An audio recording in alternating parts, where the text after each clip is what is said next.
Hi everyone, start of a fairly busy month. We'll start with Premier League, please. Hi, Mikel. Hello. How's your team looking after the international break? Of course, Zinchenko was out, said he might be fit for after the break, and obviously Thomas Partey as well, getting sent home from international duty with an injury. How are you looking? How are those two looking? We just finished the last training session. Obviously, we had many players arriving yesterday, so we had a short period to prepare the match, but the boys look in good condition. Perfect. Thomas Frank said after the Brentford game that he believes you're ready to challenge for the title. I'm not going to ask you whether you think that, but just how much confidence is your squad feeling at the moment, and what is the mentality like with that squad right now? The mentality doesn't change, that we have to go game by game, that we need to look to get better and improve in many areas that we have to get much better at, and being humble and at the same time really ambitious is our way forward for us to achieve what we want.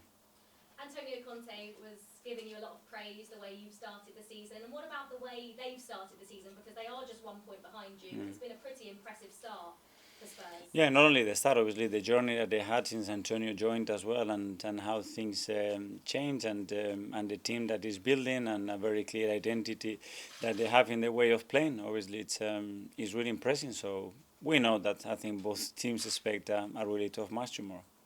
I suppose you don't need any extra motivation for a North London derby, but I just wondered, are you going to be using the game against them at the back end of last season as motivation to take into this game at the Emirates this weekend? As you said, just I think it's all about emotion and just willingness to get to that moment and have enjoyment. It's the nicest game of the season by a mile for what it means to our supporters, for the history of it, and now as well, because looking at the table and where we both team wants to be becomes a really important match. So I think the word is excitement. And just finally, there's a couple of players potentially their first North London derbies. Have you told them about your experiences, about what it's like to play in this fixture? Have any of the other players done so? They know what to expect, yes. Perfect. Thank you, Miguel. Thank you. Hi, Mikel. Hello. Can I confirm that Thomas Partey, Zinchenko and Tierney are in the squad then tomorrow? They are part of the team. Thank you.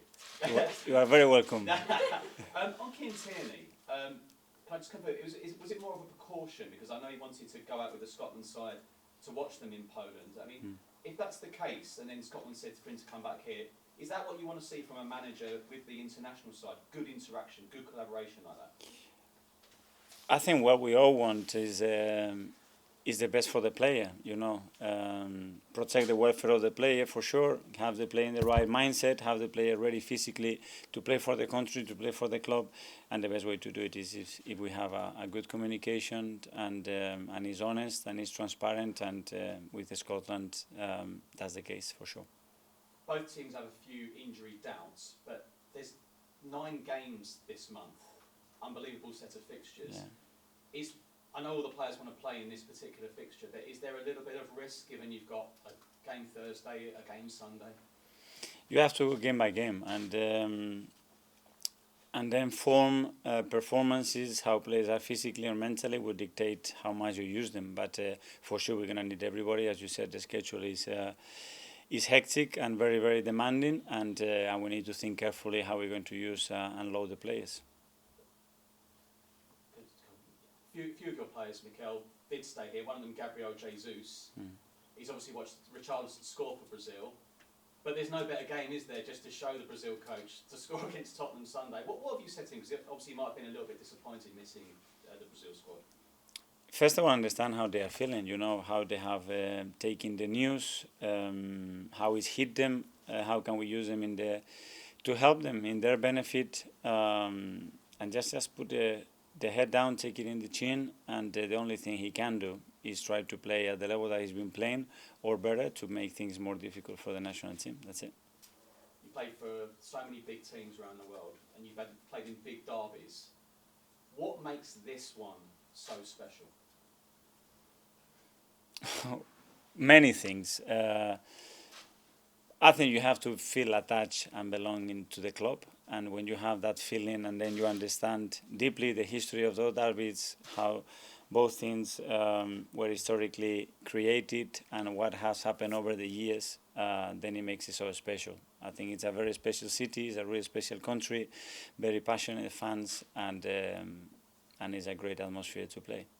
A member of your staff gave a powerful team talk ahead of that game last year. You get everyone involved. Will you be taking it this time, or is it anyone else be doing a special team talk ahead of this game tomorrow?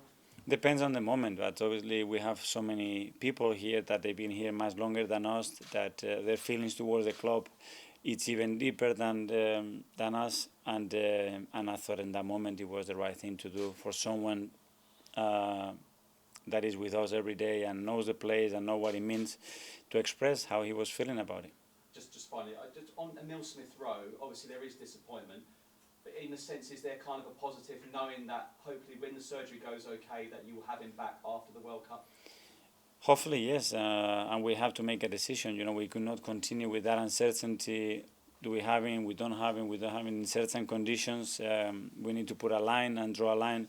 There we make that decision. The player was the first one demanding almost that he wanted an end decision, and we supported that, and now we have to prepare him to get back stronger than he was. Just on Emil Smith Rowe, Mikel, how long do you expect him to be out for? 2 months? I don't know. After a surgery, it's very difficult to give a timeline. You know, the first process, how the bones healed, how is his first reaction? Is he in pain? Is he not? How is he adapting?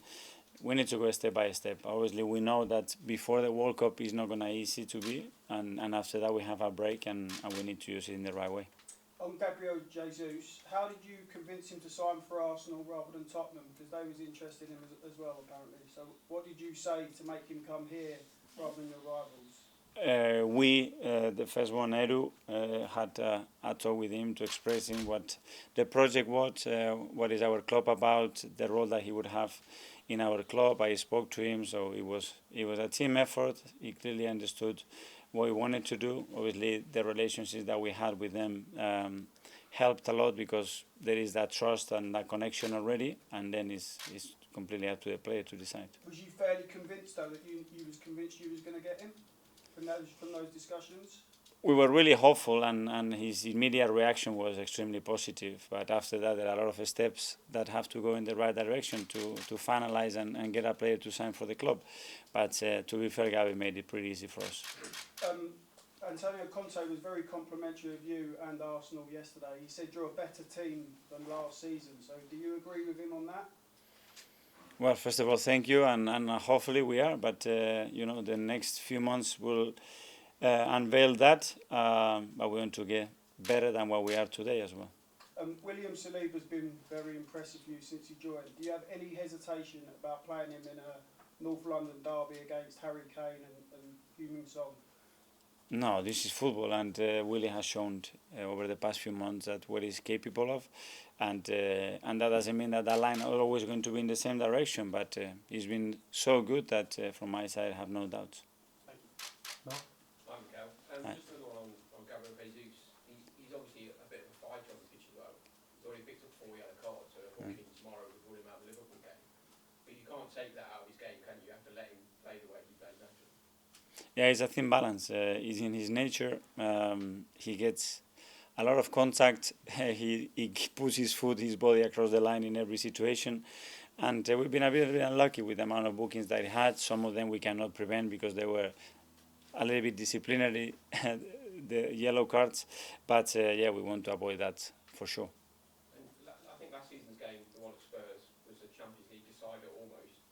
I think in the documentary you can see that some of your players, maybe the emotion got the better of them. Do you think with the likes of Zinchenko, Jesus now, your squad's more prepared for the environment? It's a different concept. We go to that game as well with many different circumstances in terms of players that we had available, not had available, had to play that game. What happened during the game, you take the lesson, you learn from it, and you move on. That's it. Do you think your squad have learned on that? Yes. James? Just following on from that, Antonio Conte was quite critical of Arsenal at the time that game got moved from January originally. Do you think the fact that it ended up being played in May was actually a disadvantage for you in the end? I have no idea. The timing of it, such a big game right at the end of the season, there was so much on it. That wouldn't have been the case if it had been played in January. Yeah, but I don't know. I think you want to play in the Champions League, you have to be able to get through moments when the pressure is on and the circumstances are what they are, and overcome the situation. And that day we didn't do it from our side, and from obviously another decisions that were made in that game. You said after that game in May that the referee destroyed the match. It's a different referee this weekend, but what do you want to see from the officials this time? Let him do his job. That's it. I think Spurs have had 4 penalties in the last 8 meetings. Decision making for your defenders in the box, we've got to be particularly sharp on that this weekend, I guess. They will be looking at all those things, and we have to focus on what we can do on the pitch and let the referee run the game. Hi, Mikel. Just on Emil, I know you said you wanted to draw a line with the surgery. I was just wondering, was that the initial plan, or did you kind of have to use that as the best solution you guys saw fit? No, we put all the alternatives on the table, you know, and the thing is that we have tried some others during the last few months, and they haven't really worked to the point that the player was comfortable and consistency available at his best to perform. And then we decided to take that route. We all thought it was the best decision, and stick to it and move on. Okay, guys, we'll do a split 10:30 tonight.